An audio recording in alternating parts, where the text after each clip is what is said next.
All right. So thank you for spending the next hour with us with Resources Unlimited. I am incredibly excited that Caspar de Bono and two of the master trainers, Phil Shearrer and Kerr, have agreed to participate in this roundtable of all things de Bono. I'm going to introduce Caspar. Caspar, he's the board of directors. He used to work at the Financial Times for 25 years before he decided to come back into the business and helm de Bono. He's now the CEO.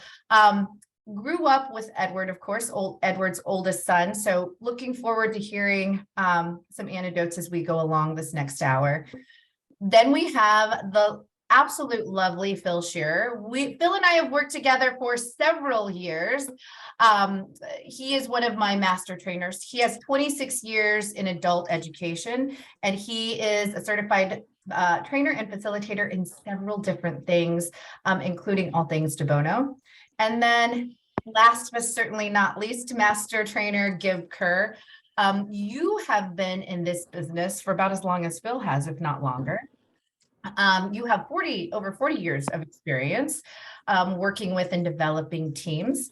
And you are also a master trainer in all things de Bono, as well as several other things you have in your quiver. I think we have other. Oh, Claudia, I'm just going to go ahead and mute you really quick. Glad to have you aboard. There we go.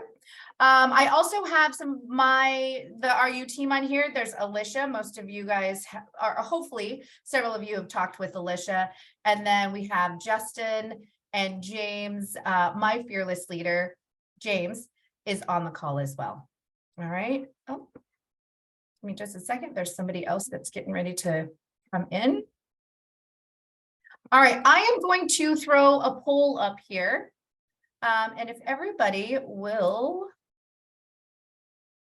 go ahead and just tell me how you feel about your organization's meetings. If you are the person who runs your organization, also answer that. How do you feel that your organization does with their meetings?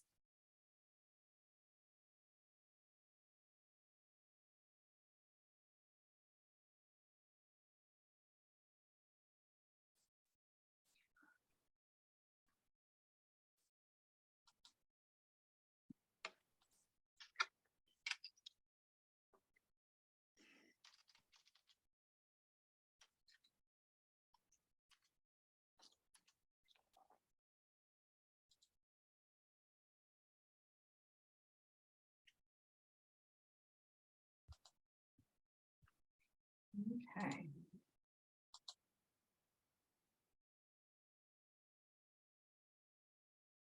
All right. Looks like most everybody's voted. Okay. All right. 100% yes, tell you more. So the next, let's see, oh, let me admit this person. 54 minutes, we are going to hopefully talk about and show you what's called parallel thinking and how it can make a huge impact, not only in your meetings, but in other areas of your life as well. Okay.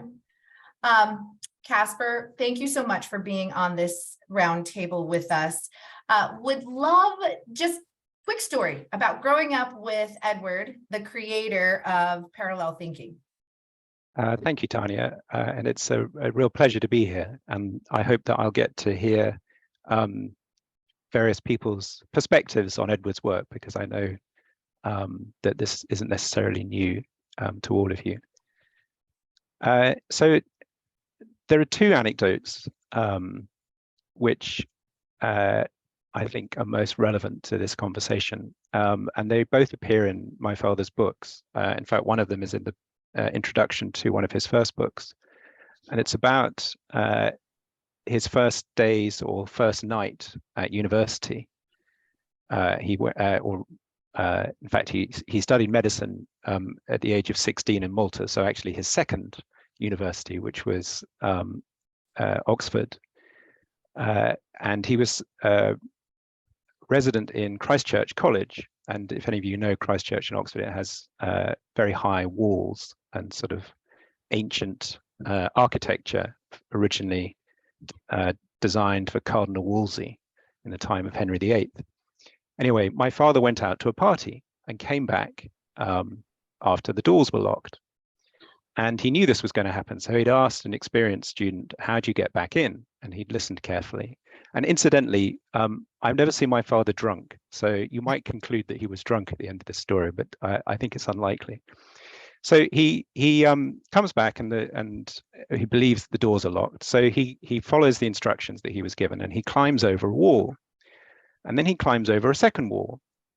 And he finds himself back in the street because he realized he's now climbed over a corner. So he thinks, right, okay, so that didn't work. So he then thinks, well, look, I don't have much energy left. I'm not going to be climbing walls anymore. I'm just going to climb over the gate, this very grand, ornate gate. So he shins his way up this very grand, ornate gate, and he's straddled on the top of it. And while he's on the top of it, it swings open. And so sheepishly, he climbs down and makes his way to bed. Now, I did emphasize that I never seen him drunk, so I don't think that drink was the issue. But he tells this at the beginning of one of his first books on lateral thinking. And I think it's a lovely story because, first of all, it shows some humility from somebody who was very academically precocious and considered highly intelligent. But its relevance was he was pointing out how easy it is to make assumptions and get trapped with a particular perception and a particular idea about how things should be done. And then the second anecdote, forgive me, Tanya, because I know you said one quick one. No, please. The second one is also about school life or education, but he's going in the opposite direction this time, because this is when he was much younger, probably around about 11 years old. And he was a small boy at a school in Mdina in Malta during the war. And the children had been sent to Mdina because it was the least likely bit of the island to get bombed. And they were literally locked in the school at night because of boarding school. And anyone who knows Malta will know that it's a honeycomb, essentially, with lots of tunnels and catacombs and air raid shelters and wine cellars and so on. So Edward, aged 11, figured out how to get out of the school at night by connecting all of these underground chambers. And he drew a map, and then he sold the map to the older boys for a fee each night. So two, I think, lovely examples of his academic life, but from a very different perspective. And I will explain the relevance of those stories later in the conversation. But I hope those are helpful. Unusual insights into my father and the author of the work that we're going to be talking about. So thank you so much, Caspar. I did have the pleasure of meeting him in Malta a few years ago. But I remember Chuck Dimer, the late great Chuck Dimer, who was also a lifetime master trainer. He would share stories regarding Edward and the humor and the wit that he had. And so those stories, those just go to reinforce that. So thank you so much for sharing those. Pleasure. So I think those stories are a wonderful segue into why we're all here, parallel thinking. It can have, when we start thinking about things a different way, it can make a huge, huge impact. I know one of the reasons that we're here in terms of meetings and how can parallel thinking help make our meetings more effective. It cuts back some time. I read an article where we lose 34 hours a month in ineffective, wasted meeting time. 34 hours. That's almost an entire week's worth of, that's an entire work week almost that you lose in being part of ineffective meetings.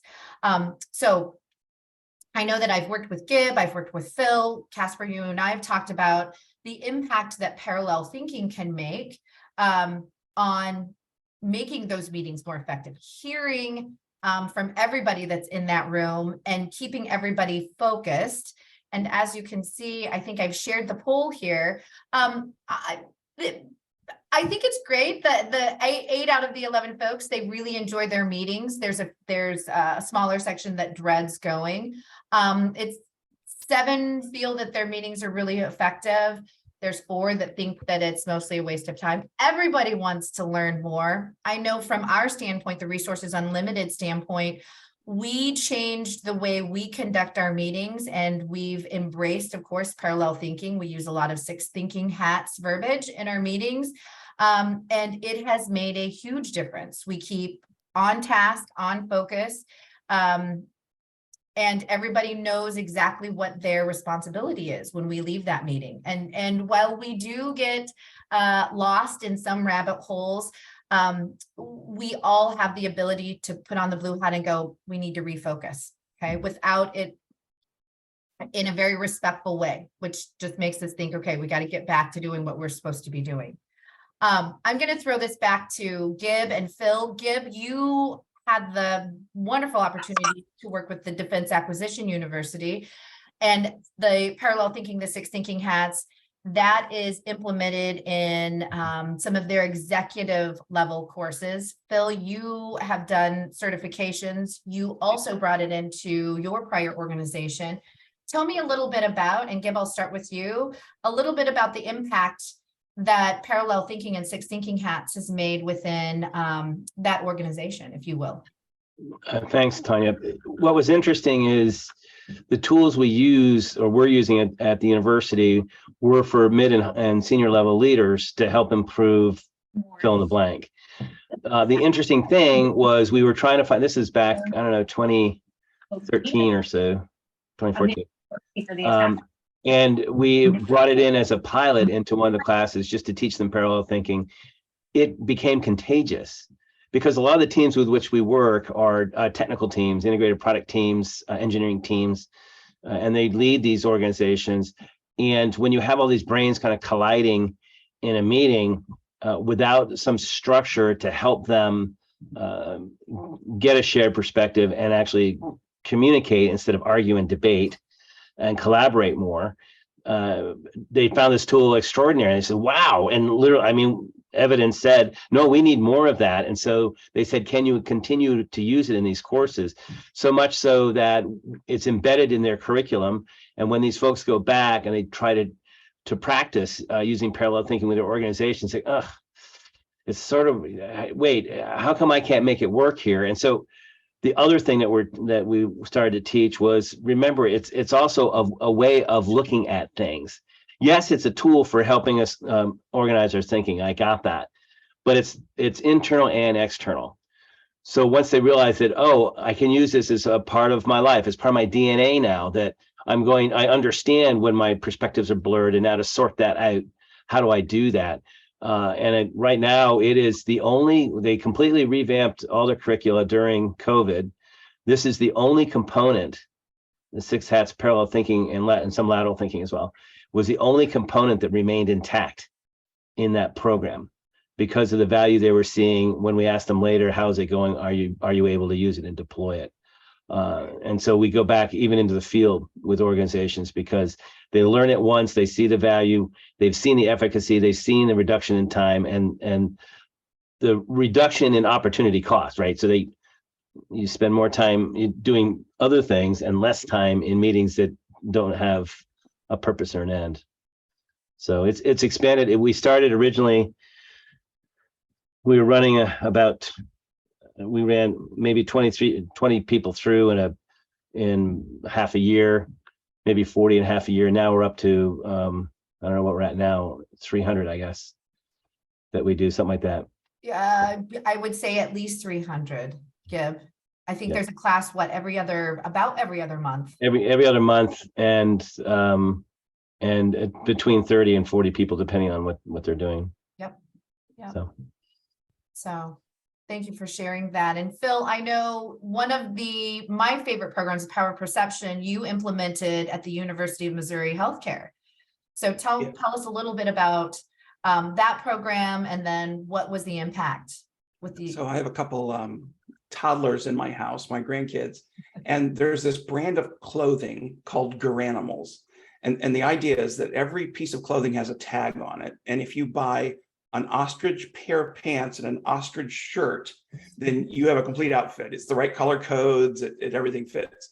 If you buy a hippo shirt and a hippo pants, you're good to go. So that's the way I think of all of the Bono tools. They sort of, you mix and match as you need them. And there's just such a variety. So we're talking about parallel thinking today, but the other courses, lateral thinking, power of perception, 6 value metals, simplicity, all of these have equivalent tool sets that as a facilitator, it's just a joy to mix and match and be able to provide exactly what the client is looking for. And to that end, a lot of the work that I've done is around trying to find different mechanisms for challenging situations in the workplace. So for instance, one is diversity, equity, and inclusion. There's several different approaches to DEI work. And one of the tools that works better than most is parallel thinking. It removes all of the adversarial sort of point counterpoint, yeah, but approach to the sort of an antagonistic approach and turns it into understanding. And that's what I like to see happen with the hats, because you get this moment where people are starting to understand and starting to explore, as opposed to having an opinion and trying to shoot each other's opinion down. So, if we think about diversity of thought, and we think about the need for putting people at a table where there's sort of an equal power differential, right? Where people can stay in the conversation and aren't ignored. I mean, I can't think of a better tool. So I use hats as a mechanism for diversity, equity, and inclusion. And then briefly, the second area is in conflict resolution. So there's lots of conflict resolution models out there, and most of them assume that everyone's emotionally competent and emotionally intelligent, and that's where they start. That's not always true. And so when you're having a hard conversation, if you use some of those techniques, you're really already kind of off balance. But when you insert this overlay of parallel thinking to a conflict, now it's about discovery, it's about understanding. And the conflict part just sort of like a balloon letting out, just lets out a little bit of air at a time until there's no more tension in the room. And that's what I love to see with the parallel thinking approach. Yeah. I remember we had talked, you had created, or you used parallel thinking when MU Health would do their annual reviews. That's always a very high anxiety time where it's like, oh my gosh, and you helped those leaders implement using parallel thinking, a way to do those to where, again, like you said, that anxiety is like that balloon. It's not, oh, I don't want to do this. It becomes, let's have a conversation. How do I get better? Yeah, you may be familiar with the term telegraphing intent, where you basically say, here's what I'm about to say, and here's why I'm saying it. Well, the hats do that for you. If you say, hey, I want to do some yellow hat with you right now, you're saying, I want to tell you the contribution you're making, the benefit you bring. And then if I say, now I want to give you some white hat that maybe you don't know, it's a little less scary, because I know there's 6 hats and I know we're probably going to go all through all 6 of them. And so I already know what's going to happen. There's no mystery in the conversation. Yeah. Caspar, what are some of the biggest impacts that you've seen when organizations have embraced this? I think the most profound impact I had actually wasn't at work. It was in jury service. Yes. So I went and joined. Well, I had no choice. I was signed up for jury service, and this was for a retrial, because the previous jury had taken 24 hours to reach no unanimous decision. They were deadlocked. And so the case had to be reheard. And the case was about a fight. And essentially, the job of the jury was to decide whether the defendant had used reasonable force or not to defend themselves. And what was fascinating is, going into the jury room, just before we went, the judge said, I only need you to think about one thing, and that is whether the defendant used reasonable force or not. Don't worry about who started the fight. So we go into the jury room. What happens? Everybody starts arguing about who started the fight. And there wasn't sufficient evidence to come to a conclusion, and nor would it matter what conclusion you came to, because it was the wrong question. So I remembered the 6 hats, and I explained, not all of the hats, but I explained the benefit of focus and what problem or what issue we're choosing to focus on. And I said, isn't it interesting what the judge said? And most people didn't remember what the judge said, but there was one person who remembered. And so we agreed, yeah, actually, let's not have an argument about who started the fight. It's the wrong focus. Let's answer the question of, did the defendant use reasonable force? It was overwhelmingly obvious that the defendant did not use reasonable force, and we were unanimous and out within about 3 minutes. So for me, that was a very profound impact, because I didn't spend 48 hours in a jury room getting nowhere and having lots of arguments. But it was a lovely example of how perception and how you choose to frame situation can make such a difference from the usual ego battle over whose point of view wins. So I think that was the most significant change that I saw personally. So thank you for sharing that. And I know that there are several of you that are on this call that have familiarity, if not use the 6 thinking hats. Does anybody want to share an impact story? What has been the impact that 6 thinking hats has used, or 6 thinking hats has been with something that you've done, your organization, a situation?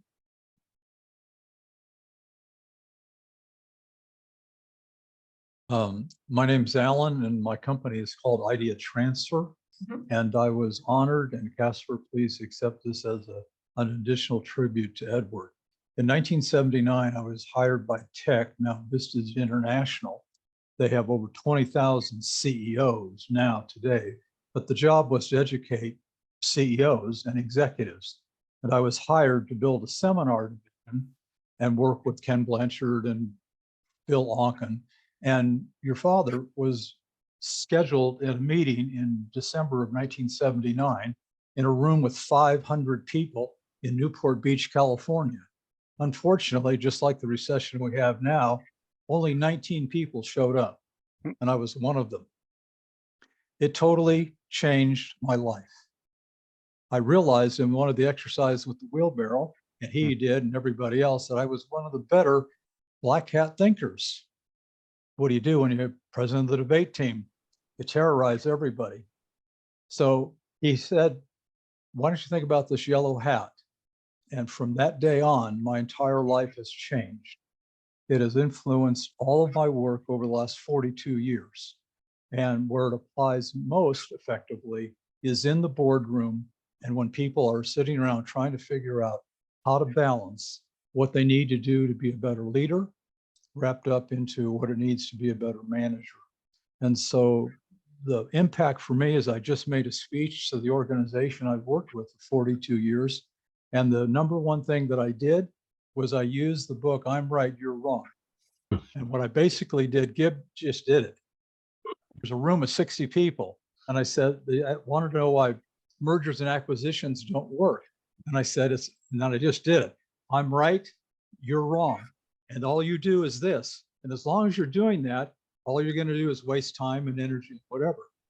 And then I said, well, what about the possibility of using the same thumbs and the same hands and do it differently? How about this? There's you, there's me, and there's us. And us is always more important than you or me individually. It still works on so many levels. And I am so blessed that I got time to spend with him, and it has impacted my entire career and my family. So thank you. Yeah. That's a wonderful tribute. Thank you. Thank you, Alan. Yeah. That's phenomenal.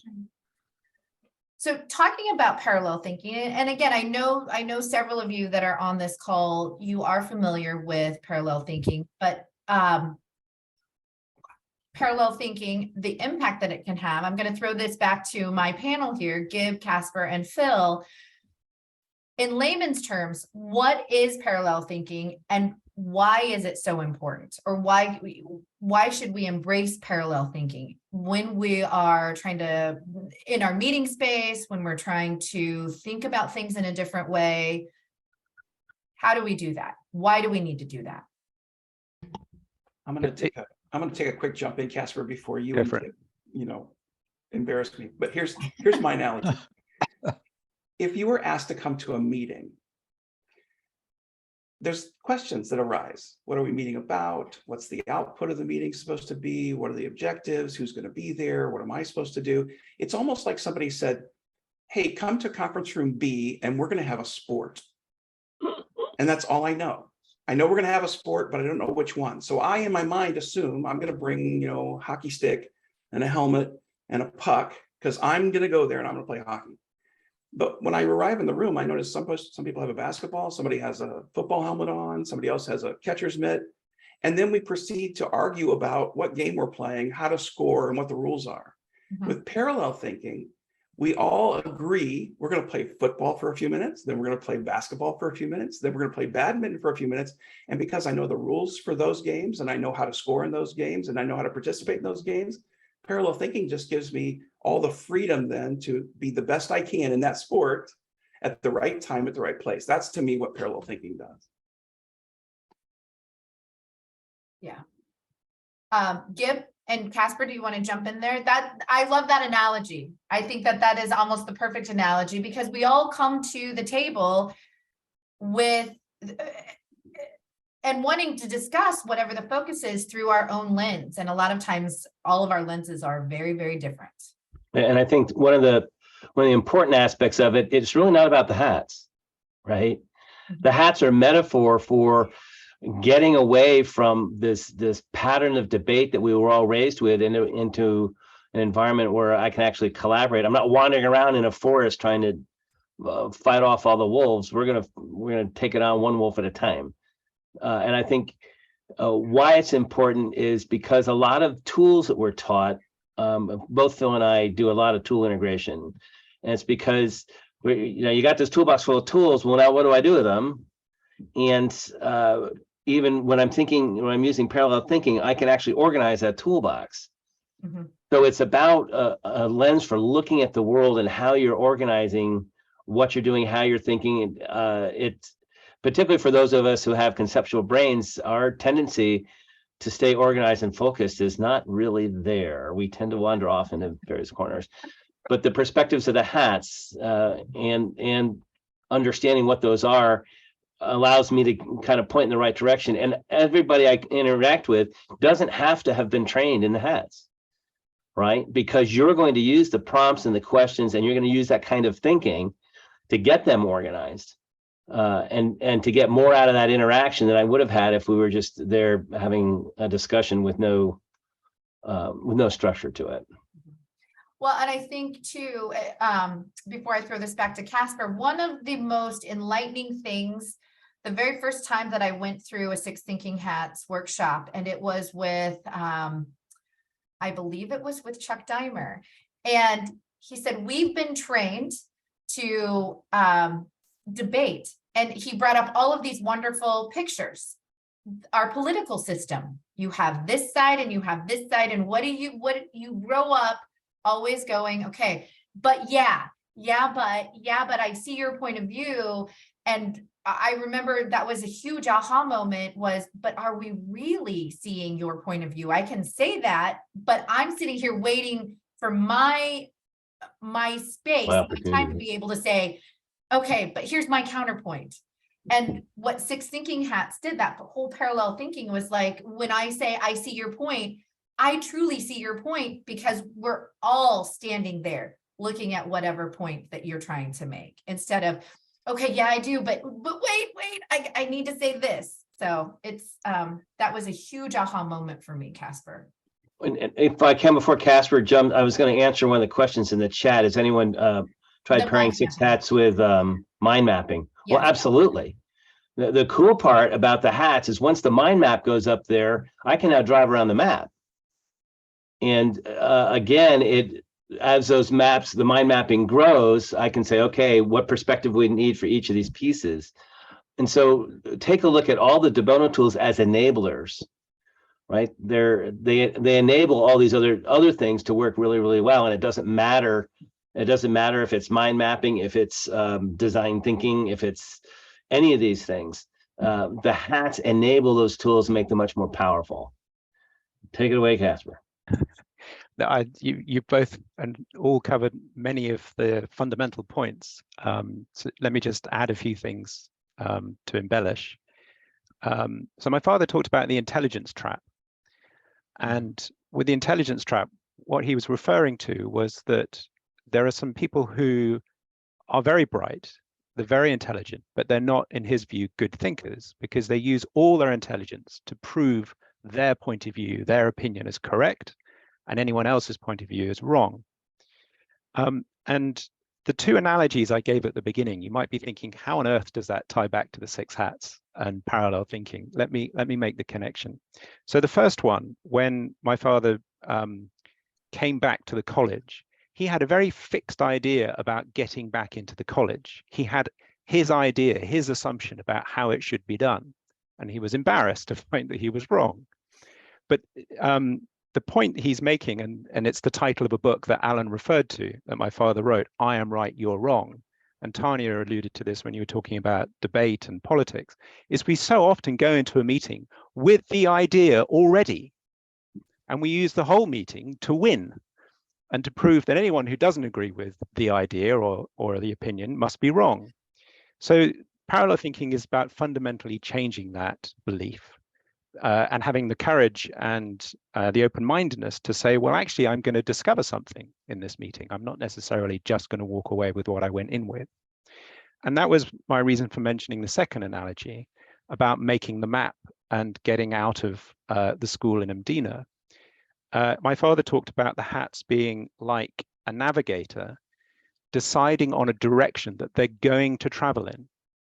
So for example, an explorer saying, I'm now going to go north for half an hour, and then I'm going to go west for half an hour. In other words, it's very much about the intention of the thinking. It's not about describing what's already happened. And so I'd say those are two really fundamental points about parallel thinking. And ultimately, it's about getting the best from the experience and the creativity in the room and potentially getting more than what everybody went into the room with in the first place. Mm-hmm. So, can I just do a little hitchhike off of that, Caspar? Sure. One of the things that I learned about the intelligence trap back in 1979 was I made an adjustment about the thinking.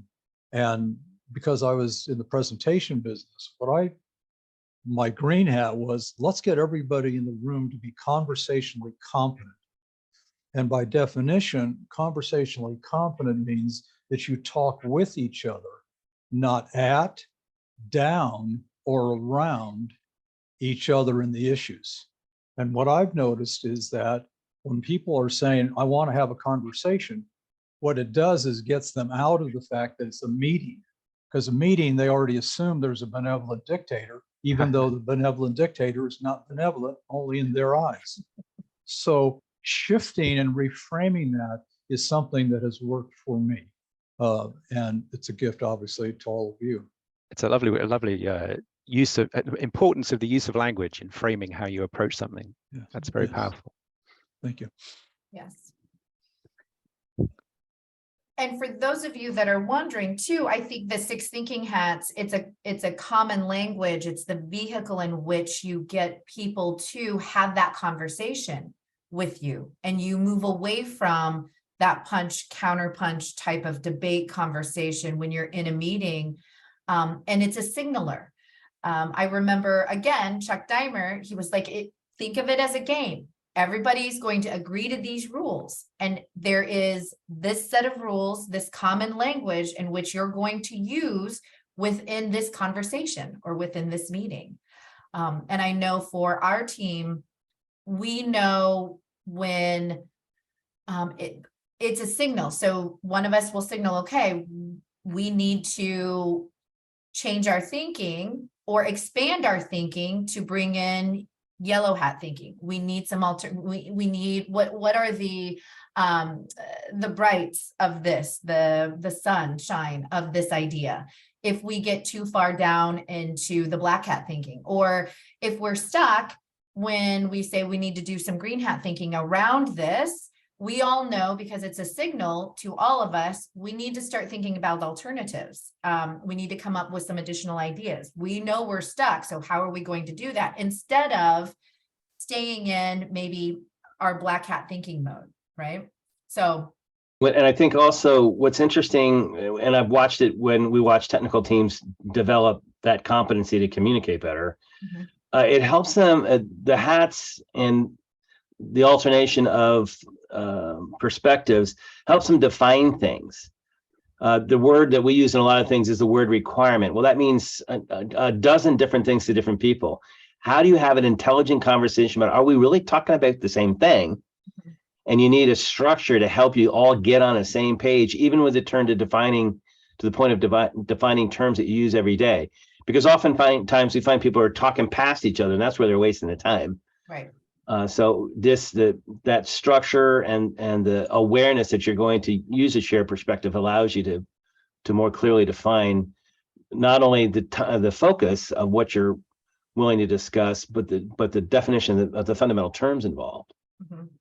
For those of you that answered that poll, and please, I don't want to put anybody on the spot, but when you think about meetings, why are some of those meetings, those that said, I really dread going to the meetings, or for those of you that said meetings are a waste of time, and we know that that doesn't apply to all of your meetings, but what are some of the ways, why do you dread going to them? Why do they become a waste of time?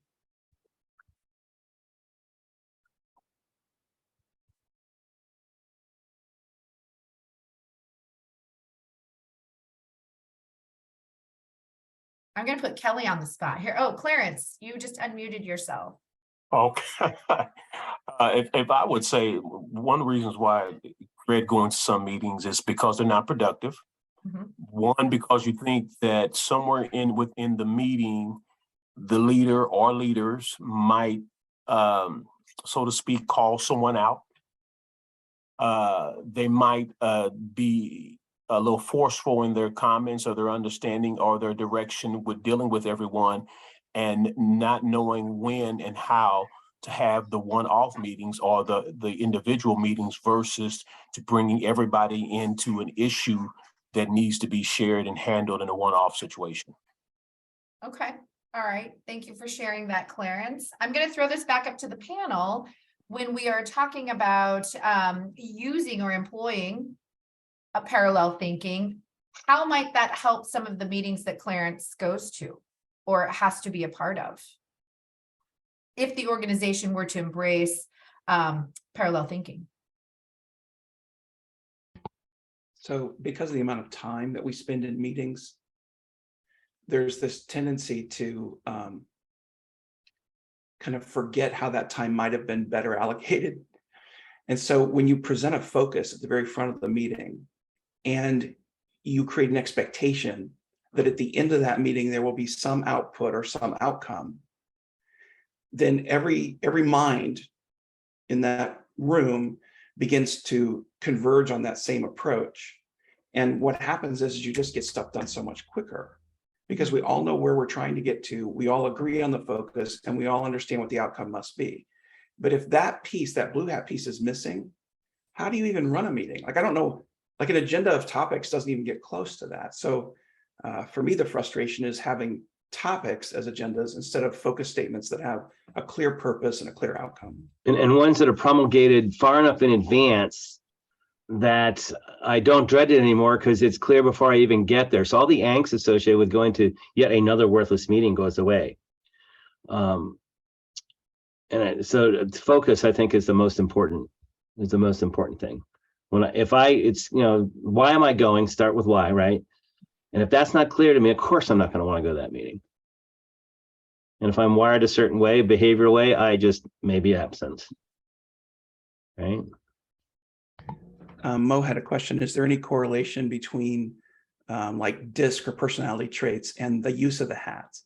And so one of the things that we really try to push forward in the hats discussion is that they're hats. You can take them on and take them off. There's you're not stuck with one hat. So you get to try them all on. And that's also true of DISC and personality. When you're a D style or an I style, you're not stuck in that style. You can flex and move around and do what you need to do in the moment. In fact, that's the whole point of DISC, is that people can flex in the moment to meet the needs of whatever the team needs in that mission. Now, having said that, are there people who love a hat more than others, and do they wear it more often? Absolutely.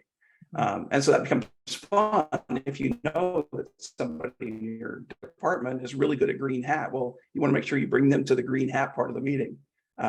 But for the most part, there's not a correlation between personality type and or work style. The hats are meant to be taken on and off by everyone. I'm sorry. The purpose, and the other thing that's interesting about the hats, we all have these biases, good and bad, when we walk into something.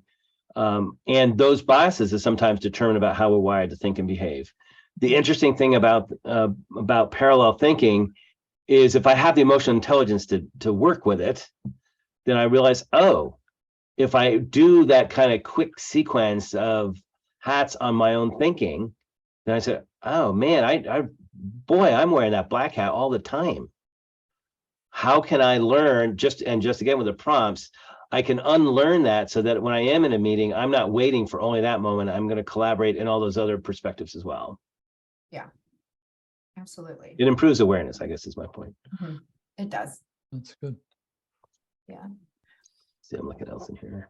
We have about 15 minutes. I want to open up to any questions that anybody has for Caspar, Phil, or Gib before I ask them to discuss some of the two new programs that they've developed, the Rethink and then the Design Thinking. So anybody have any questions for Gib, Phil, or Caspar before we keep moving on? Okay, throw them up in the chat. Thank you guys for putting your questions up there. I will, Caspar, you've got two new things, and I shouldn't say new things. Sorry, I should not say new things, but some programs using the parallel thinking tools. And I'm really excited to hear about both of those. Thank you, Tanya. So the Six Thinking Hats was originally a book written in 1985.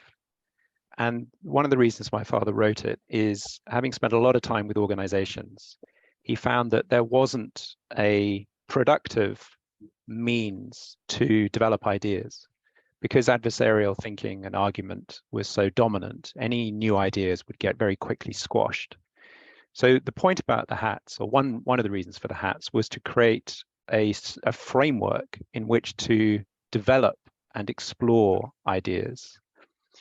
And that's because his original thinking tools were around something called lateral thinking, which is how to change the paradigm, how to come up with a new concept, how to break free of the status quo. And that was very much a green hat tool. And so parallel thinking was there to ensure that those breakthrough ideas actually were nurtured and developed rather than shot down and people just pointing out why they didn't fit the status quo. So the two programs that Tanya is referring to are essentially different ways of applying lateral thinking and applying those ideation tools. So the first one is rather cheekily called thinking by design, and it's a deliberate play on the phrase design thinking. And the reason for that is that my father first started writing about the importance of design in thinking in 1967, just before the thinkers got together and started working on design thinking. And so what we've done with thinking by design is we've brought together, in my view, the best of both philosophies. I think the wonderful success of design thinking is its strength in empathy. Its strength in what they call the human-centered approach, understanding and genuinely getting deep under the skin of what the customer need is and iterating and prototyping around that. Whereas my father's greatest strength was in ideation. How do you break the status quo concept? How do you come up with a new way of looking at this? But how do you do it in a structured and deliberate way rather than just hoping that you'll stumble on a new idea? So thinking by design is a combination of those two philosophies. And then the other repackaging of lateral thinking is based on a quote from my father's book, Serpetition, where he said that creativity was the cheapest way. And I remember he'd always emphasize the word cheapest, and he'd say it again. He'd say the cheapest way to get added value from existing assets.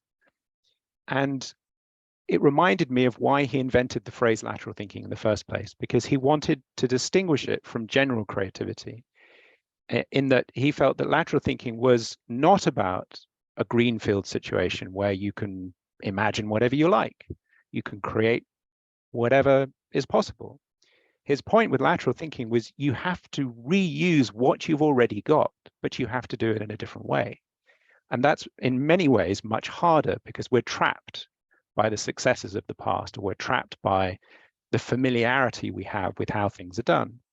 So Rethink is a deliberately short intervention of just 3 lateral thinking tools. It's also designed for the economy that we're in at the moment. So at least high inflation, and in some cases falling demand, because it's about challenging whether everything that's done at the moment is still relevant. And there's a very important lateral thinking tool in that called Challenge. But more importantly, it's about rethinking the concepts that we have in terms of how things are done and coming up with alternative ways of delivering value, but potentially doing it faster, cheaper, more efficiently, more effectively. And so that's what those 2 repackagings of lateral thinking are about. But the tools have been tried and tested for 50 years. It's just the way that they're being presented and the context in which they're being presented is new. So I'm very happy to talk about those further or take further questions on those. Yes. Yeah. Does anybody have any questions regarding Rethink, thinking by design, or parallel thinking, 6 thinking hats? I do have some information regarding the 2 new programs, or I'm sorry, the repackaged programs, as well as wanted to let everybody know we're doing a taster session with Gib in DC next Thursday. So if anybody is interested in that, please let me know and we can send you the link. It is a free taster session. I believe it's 2 hours and it begins at 2 o'clock on Thursday. We will send everybody a follow-up. Gib, Caspar, and Phil. Caspar, Gib, and Phil, thank you so much for joining me on this roundtable and spending an hour of time with us here at Resources Unlimited, as well as everybody that logged in today. Any last questions before I let everybody get back to, if you're in the Midwest, a very rainy and cold Friday afternoon? All right. Any last closing statements? I'm going to throw it back to you, Caspar, and I'll let you close this out, please. All right. Well, I'm going to come back to something that Clarence brought up, because Clarence touched on one of the many reasons that meetings might fail. In fact, Clarence, you mentioned a couple of issues, but the one that I think you were referring to is when the most senior person in the room has an idea or an opinion and everybody else kind of knows that that's the thing that's going to happen. What I found fascinating was my father telling me, and it's still the case, that the 6 thinking hats were very successful in Japan. And one of the reasons that they were successful is that the hats were a means by which you could ask for dissenting opinion. Because normally, if you disagreed with the boss, this was a career-threatening thing to do. Whereas with the hats, the boss could say, no, I want to hear what the issues are. I want to hear what the problems are. And so it gave a legitimacy to a counterpoint of view, and it gave some structure. I experienced Japanese culture firsthand because the business that I worked for was bought by Nikkei, the Japanese equivalent of Dow Jones. And they were wonderful owners.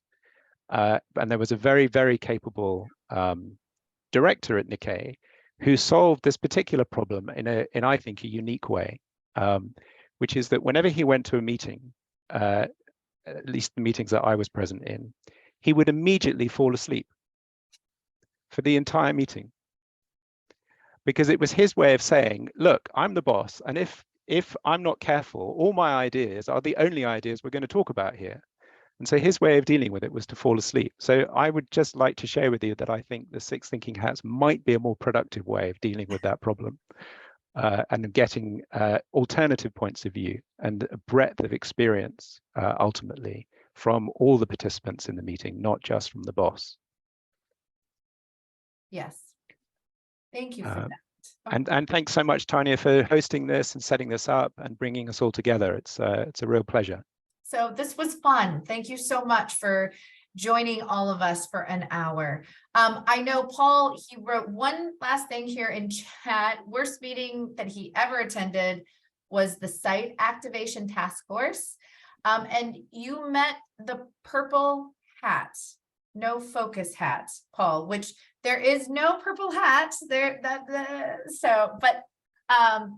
But thank you for trying to drive the train using the appropriate questions as you shaped that discussion. So it was an experience. yeah. I was communicating with Phil. I eventually used it to use 6 hats to run my squadron, and it was later recognized as the best in Strategic Air Command for that year. Nice. Thank you for sharing. And that's like the late 80s, and every business card while I was still in the Air Force, retiring in 2000, had 6 hats imaged on the card. And I had to color them, and rather than pay for all the color, I hired people to cut my daughter to color in the squares. What was it, Paul, that how did the hats make a difference in that context? A lot of different ways. I mean, just at the site activation, I was a lieutenant colonel, not a colonel. Colonels drove the train there, and they're getting ready to bring this thing online. But I used it within my squadron. And one example is we had to send some co-pilots down to the numbered Air Force to talk to a 3-star general. And we used the 6 hats to flesh out the ideas. It was just to do more involvement for the co-pilots who were there. And we made them bulletproof. In other words, the general 3-star would ask, well, how about this? I said, well, we did this, this, and this. So they could answer every question. Generals like to play stump the dummy. And they were dummy proofed, and it was amazing, and their credibility. I'll brag a little. We had 4 people eligible to be promoted to major, 7 got selected. That means 3 were done early. Just wow. Fantastic. So you use the hats to effectively explore the terrain so that people were well prepared when the general then came with the questions. Right, yeah. Okay. And then conventional role mission. I mean, that's what we've been doing lately with the B1s. We just started that conversation. So that's a fabulous example. Yes. Thanks for sharing. Yes. Thank you. All right. Any other questions or stories that anybody would like to share? I do have the ability to pick Tanya's brain because I don't want to open up a can of worms, but being the low man on the totem pole in my organization, and I shouldn't say low man on the totem pole, but the executive assistant who has to watch all of this that is happening, I would love to explore what I can do in my life and my role to get people to take notice of parallel thinking so that they ask me what I'm doing or how I'm perceiving it to gently push it their direction. Does that make sense? Yeah, and I'm just going to add something. An executive assistant to what? All of the C-level suite executives, because she lost, there used to be 2, and there's just Kelly now. So she has not only the CEO, she has all of that C-level, which is what? You've got 10 executives underneath you, Kelly? Yeah, and the board of directors. But again, I would love to find a way personally to get them peaked in it through my role. Can I have 30 seconds? One of my clients had 18 people in the firm. They had a benevolent dictator as the boss. All of this seemed relevant. I suggested that everybody in the firm, one person per month, run the weekly meetings. After 18 months, the secretary, executive assistant, director of first impression, prove that that person was the best one to be the blue hat. My suggestion is get yourself a blue hat and change your business card. And then the organization will turn around, because listening to you orchestrating all of their ideas will enhance your status and credibility. And to just pile on that, it's about overtly modeling the hats. You're not going to use that. You're not going to use the word blue hat or whatever, but you are going to use, well, I'm going to, how do we feel about these as red hat? You know, what is the true benefit here? And just continually model it. Yeah. Yeah. And using the questions, I even found The prompt. stop talking about the hats. I had a bunch of clients that said, we're not going to use the hats. So I just use the questions. What's interesting about it? Yellow. How do you feel? This or that. But the most important thing is you put the will it work last. So the sequencing of those questions also helps you in the meeting. So my sense about it is you've got all the tools, and then you've got a collaborative here. Let's figure out if we can use you as a model for other people who have the same frustrations, but the same potential. How about sequencing of hats? Do you have any recommendations? I do black later, white, yellow, red. Right. Red can come up anytime, black later. Yeah. We recommend, I'm sorry, go ahead. No, go ahead, go. We recommend a lot of time, because particularly when you're trying to solve technical problems, they're going to go right to black hat. And so I insist when we're working with these teams, yellow goes before black. Yeah. And until you get well enough that you're okay starting with black, but it's not, the world's not coming to an end here. So where is the benefit here? So those are one of the things we teach when they're first learning. And do you that use doesn't red to prevent you clear- from using singular, white hat, black hat kind of conversations, but it does help them realize, oh, we don't need to always be in that I won't call it negative, but in that space where we're always looking for the risk and we're not looking for the benefit. I heard a lovely example, Gib, from Edward about why, in his view, you should do it that way around. Yeah. He said, if you can't find any benefits under the yellow hat, don't waste time going through all the risks. Yeah. Right. Just kill it now. Yeah. All right. And I want to come back to Kelly's question, because I think it's a brilliant example of how you, the context, how can you bring this different way of thinking introduce it. And there is a precursor to the hats in a set of thinking tools my father designed for children. And one of them is called PMI, which it simply stands for plus, minus, and interesting. Yeah. And what I've seen him do with rooms of people many, many times is give them a controversial issue to think about. And he'll ask one half of the room to write down what they think about it and to discuss it with their neighbor. And then with the other half of the room, he'll tell them PMI. And essentially he'll say, I want you to spend a minute talking about the plus points, a minute talking about the minus points, a minute talking about the interesting points. And what's extraordinary is that when you then get feedback, people say, I changed my mind. And I think you'll find that that happens with something like PMI, because the whole point about the hats is that people change their own mind when they've explored the topic. It's not about bullying somebody into your point of view.